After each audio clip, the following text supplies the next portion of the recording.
Praise the lord. దేవుని పరిశుద్ధమైన నామమునకు మహిమ కలుగునుగాక. ప్రభు పేరట మీ అందరికీ హృదయపూర్వక వందనాలు. ఈ ఉదయకాలము దేవుని వాక్యాన్ని విందాం. యోహాను సువార్త 14వ అధ్యాయము 2వ వచనము. నా తండ్రి ఇంట అనేక నివాస స్థలములు కలవు, లేని ఎడల మీతో చెప్పుదును, మీకు స్థలము సిద్ధపరచ వెళ్ళుచున్నాను.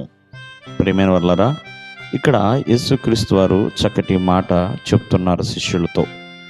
స్థలములు సిద్ధపరచడానికి నేను వెళుతున్నాను అని. యేసుక్రీస్తు వారు మరి ప్రతి ఒక్కరికి కూడా మరి స్థలములు సిద్ధపరచడానికి ఆయన వెళ్ళి ఉన్నాడు. ఎక్కడ అంటే తానున్న స్థలములో. యేసుక్రీస్తు వారు ఎక్కడైతే నివసిస్తున్నారో అక్కడ ఆయనతో కూడా ఆయన ప్రజలు నివాసము చేయాలని కొన్ని స్థలములను ఆయన సిద్ధపరుస్తున్నారు. ఇక్కడ మరి ఆయన సిద్ధపరచడానికి వెళ్ళి ఉన్నాడు కాబట్టి ఆయనను నమ్మిన ప్రతి ఒక్కరూ కూడా సిద్ధమవ్వాలి, ప్రభువుతో జీవించడానికి సిద్ధమవ్వాలి. మరి ప్రభువారిని సొంత రక్షకుడిగా అంగీకరించినప్పుడు మనము ఆయనతో ఉండటానికి ఒక ప్రమాణము, ఒక ఒప్పందము చేశాం. కావున నిత్య జీవంలో మనం ప్రవేశించడానికి కొంత సిద్ధపాటు అనేది మనకు అవసరమండి. అలా సిద్ధపడడానికి దేవుడు మనకు సమయాన్ని ఇచ్చాడు. కావున మరి ప్రతి మనిషి కూడా మరణ సమయంలో సిద్ధపాటు కలిగి ఉండలేడు. మరణ సమయంలో కావున దేవుడు ఏ సమయాన్నైతే మనకిచ్చాడో ఆ సమయాన్ని మనం గుర్తెరగాలి, తెలుసుకోవాలి. ప్రియమైన వాళ్ళరా, యేసుక్రీస్తు వారు శిలువ మీద ప్రాణం పెట్టుట ద్వారా రక్షణని మనకు సులభం చేశాడు.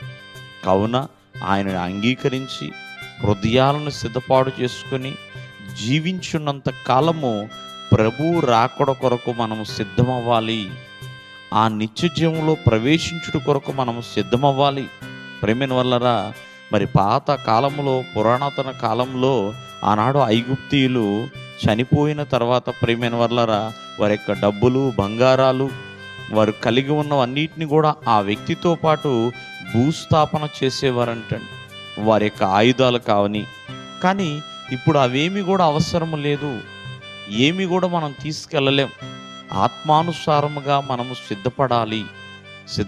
ప్రభు ఇచ్చే రక్షణ, విశ్వాసమును కాపాడుకుంటూ యథార్థమైన జీవితము జీవిస్తూ పరిశుద్ధంగా ఎప్పుడైతే ప్రభు కొరకు మనం సిద్ధపడుతూ ఉంటామో ప్రభు రాకడలో మనం ఎత్తగలుగుతాం.